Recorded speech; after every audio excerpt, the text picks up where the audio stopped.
शादी हो गई, अब लड़की आपके घर में आती है और अब उसके बाद मियां बीवी आपस में जिंदगी गुजार रहे हैं। अब जाहिर है मियां बीवी के दरमियान मोहब्बत भी होगी और कभी कभी झगड़े भी होंगे। कभी शौहर की कोई बात बीवी को बुरी लगी, कभी बीवी की कोई बात शौहर को बुरी लगी। अब यहां इस्लाम क्या कहता है, इसको भी आप जरा समझ लें। इस्लाम ये कहता है अर्रिजालु क़व्वामूना अलन निसा। औरत को ये समझ लेना चाहिए कि मुझे अपने शौहर के ऊपर हुक्म नहीं चलाना है, मुझे अपने शौहर का हुक्म मानना है। अल्लाह ताला ने मेरे शौहर को मेरा निगरां बनाया है। अगर घर को एक स्कूल मान लिया जाए तो स्कूल का प्रिंसिपल जैसे होता है वैसे घर का प्रिंसिपल मर्द है और मर्द को अल्लाह ने घर का जिम्मेदार बनाया है। अगर घर को एक गाड़ी बना लिया जाए तो बीवी उस गाड़ी पर बैठी है और ड्राइवर उस गाड़ी का शौहर है। अल्लाह ने फरमाया कि हमने जिंदगी में औरत के ऊपर मर्द को निगरां बनाया है, जिम्मेदार बनाया है। क्यों बनाया? क्योंकि बहुत सारी चीजें ऐसी हैं जो मर्द कर सकता है, औरत नहीं कर सकती। अल्लाह ने मर्द को ताकतवर बनाया है। रात के 12 बजे मर्द जो है वो घर से निकल करके कहीं भी जा सकता है, लेकिन औरत नहीं जाती। औरत नहीं जाती है, औरत कमजोर है। और ये औरत को मान लेना चाहिए कि अल्लाह ताला ने मर्द और औरत के को एक जैसा नहीं बनाया है। बहुत सारा ऐसा काम है जो औरत ही कर सकती है, मर्द नहीं कर सकता। और मैं कभी कभी एक बात कहता हूं कि मर्द के शरीर में ताकत है लेकिन औरत के आंसुओं में ताकत है, औरत के जज्बात में ताकत है। औरत अपने जज्बात के जरिए वो काम कर सकती है जो मर्द अपनी ताकत से नहीं कर सकता। अरे भाई, फिरौन का नाम सुना है कि नहीं सुना है? कैसा आदमी था? लग रहा है नींद आ रही है आप लोगों को। कैसा आदमी था? अच्छा था कि बुरा था? बहुत बड़ा जालिम था फिरौन। फिरौन को किसी ने बता दिया कि तुम्हारे दौरे हुकूमत में एक बच्चा पैदा होने वाला है जो आगे चल करके तुम्हारी हुकूमत को खत्म कर देगा। फिरौन ने ऑर्डर दे दिया कि जहां भी बच्चा पैदा हो रहा है चेक करो लड़का है कि लड़की है। अगर लड़का है तो किल हिम, उसको कत्ल कर दो, मार डालो उसको, मर्डर कर दो उसका। इतना बड़ा जालिम था फिरौन। जब मूसा अलैहिस्सलाम पैदा हुए, मूसा अलैहिस्सलाम की मां का दिल धक धक कर रहा है कि मुझे तो बेटा पैदा हुआ है, अगर फिरौन को पता चलेगा तो मेरे बेटे को मरवा डालेगा। अल्लाह ने कहा है मूसा की मां, तू परेशान मत हो, तू अपने बच्चे को दूध पिला और दूध पिलाने के बाद एक संदूक में रख करके तू पानी में डाल दे। गौर करो मेरी प्यारी माँ बहनों, एक माँ से ये कहा जा रहा है कि अपने बच्चे को तू पानी में डाल दे।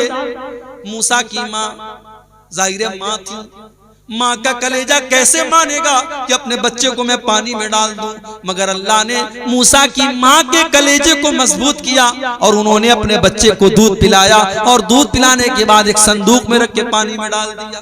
और जब पानी में डाला तो अपनी बेटी से कहा कि जा तू देख तेरा भाई कहाँ जा रहा है। अल्लाह के हुक्म पर तो मैंने अमल कर दिया, लेकिन तू देख कि ये मेरा बेटा कहाँ जा रहा है। कुरान कहता है अब मूसा पानी के अंदर जा रहे हैं और बहन किनारे किनारे से देख रही है कि मेरा भाई कहाँ जा रहा है।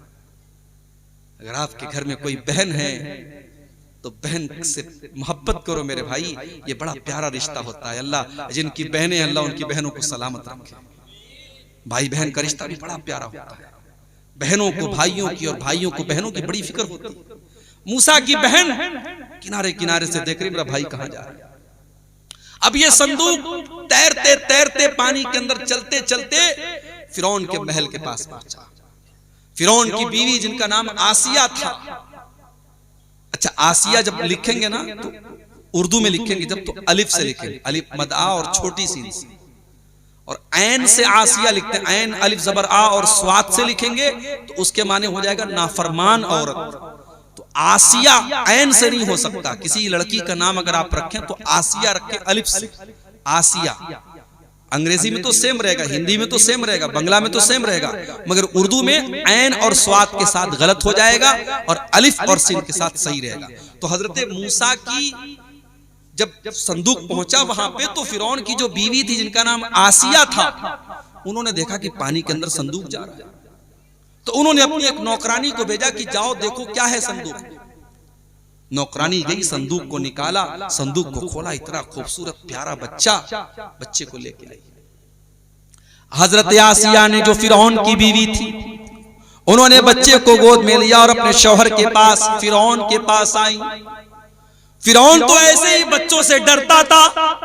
जब से उसको किसी ने बता दिया था कि तेरे दौरे हुकूमत में कोई बच्चा पैदा होगा जो आगे चल करके तुझे कत्ल करेगा, तेरी हुकूमत के खत्म करने का सबब बनेगा, तभी से वो डरा हुआ था। उसने देखा कि मेरी बीवी बच्चा लेके चली आई, वो ऑर्डर देने वाला था कि इसको भी कत्ल कर दिया जाए, लेकिन फिरौन की बीवी ने कहा ला तक़्तुलूहु असा अन यनफ़अना औ नत्तख़िज़हु वलदा।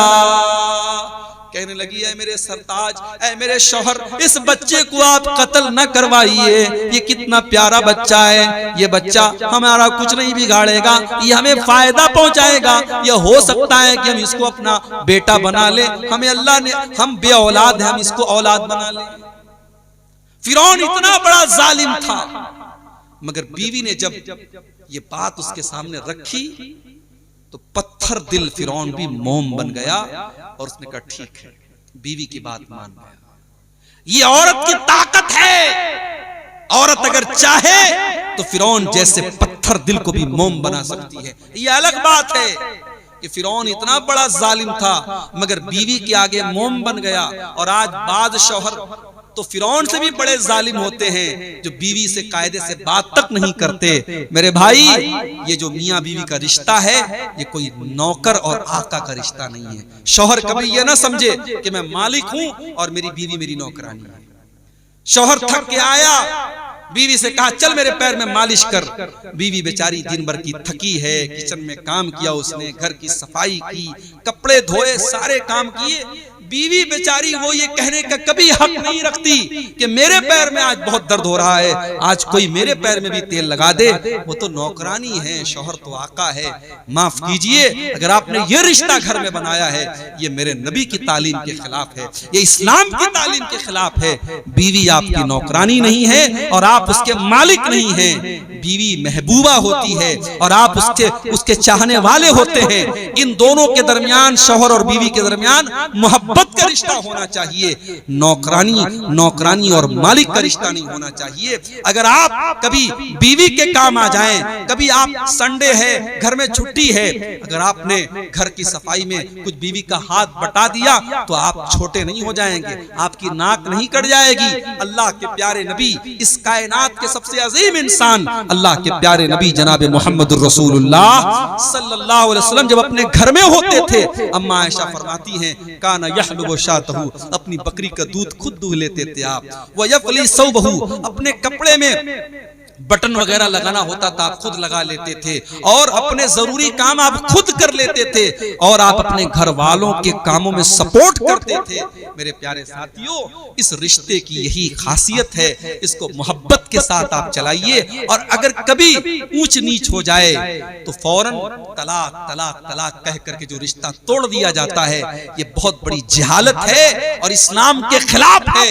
अरे तलाक तो बहुत बात की बात है, इस्लाम तो ये कहता है कि अगर आपको बीवी की कोई बात बुरी लगती है तो अकेले में बैठ करके सोचो कि बीवी ने आज खाना खराब बनाया है, आज उसने कपड़े पर प्रेस रख करके कपड़े को जला डाला है, लेकिन कम से कम तुम्हारे बच्चों की अच्छी परवरिश तो कर रही है, कम से कम वो बेहयाई और बेपर्दगी तो नहीं कर रही है। अल्लाह के नबी फरमाते हैं ला यफरक मोमिनुन मोमिनतन इन करिया मिनहा खुलकन रज़िया मिन्ना आखर, खबरदार कोई मर्द अपनी औरत से अलग ना हो, अपनी बीवी से अलग ना हो और तलाक ना दे और बीवी को अलग ना करे। अगर उसको बीवी की कोई बात बुरी लगती है तो जरूर कोई ना कोई बात अच्छी लगेगी।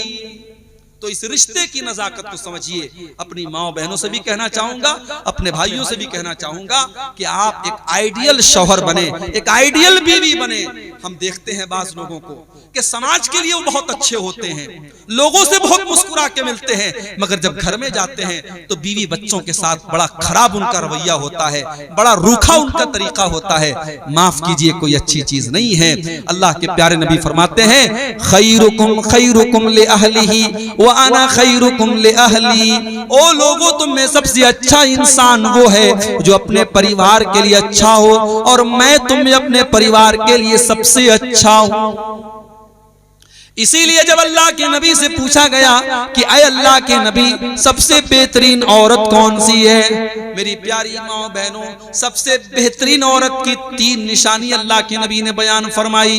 अगर आप शादीशुदा हैं तो ये 3 चीजें अपने अंदर पैदा कर लें। अल्लती तसुर्रुहु इज़ा नज़र, सबसे बेहतरीन औरत वो है कि शौहर देखे तो खुश हो जाए। आप शादी में जा रही हैं, बेहतरीन साड़ी पहनकर, सज करके संवर करके, आप किसी फंक्शन में जा रही हैं सज करके संवर करके, लेकिन जब शौहर घर में आता है तो बाल में कंघी तक नहीं करती हैं, चेहरे पर क्रीम तक नहीं लगाती हैं, बदन में खुशबू तक नहीं लगाती हैं। ओ मेरी प्यारी माँ बहनों, आपके मेकअप का और आपकी जीनत का और आपकी खूबसूरती का सबसे बड़ा हकदार तो आपका शौहर है। अल्लाह के नबी फरमाते कि बेहतरीन बीवी वो है कि शौहर देखे तो खुश हो जाए। वो बीवियां कामयाब होती हैं और उन बीवियों की मिसाल दी जाती है जब शाम को शौहर घर में आने वाला होता है, वो अपने शौहर के लिए तैयार होती हैं, अपने शौहर के लिए रेडी होती हैं। अगर आप अपने शौहर के लिए वाकई में अपने आप को तैयार कर लें, मैं गारंटी देता हूं शौहर कभी किसी दूसरे की औरत की तरफ देखेगा भी नहीं, अगर आपने उसका हक सही तरीके से अदा किया। और दूसरी चीज, वतुतीउहु इज़ा अमर, जब शौहर कोई हुक्म दे तो बीवी माने। शौहर का हुक्म बीवी माने, शौहर का हुक्म माने, शौहर पर अपना हुक्म न चलाए। और तीसरी चीज, वला तुखालिफुहु फी नफ्सिहा व मालिही बिमा यकरा, और शौहर की पीठ के पीछे अपनी आबरू की हिफाजत करे और अपने माल की, शौहर के माल की हिफाजत करे। शौहर का पर्स हाथ में लग जाए, शौहर का ATM कार्ड हाथ में लग जाए तो बिल्कुल बेदर्दी के साथ उसको खर्च न करे, शौहर के मेहनत से कमाए गए पैसे की कद्र करे और उसकी हिफाजत करे और अपनी इज्जत व आबरू की हिफाजत करे। ये 3 काम जो औरत कर ले वो दुनिया की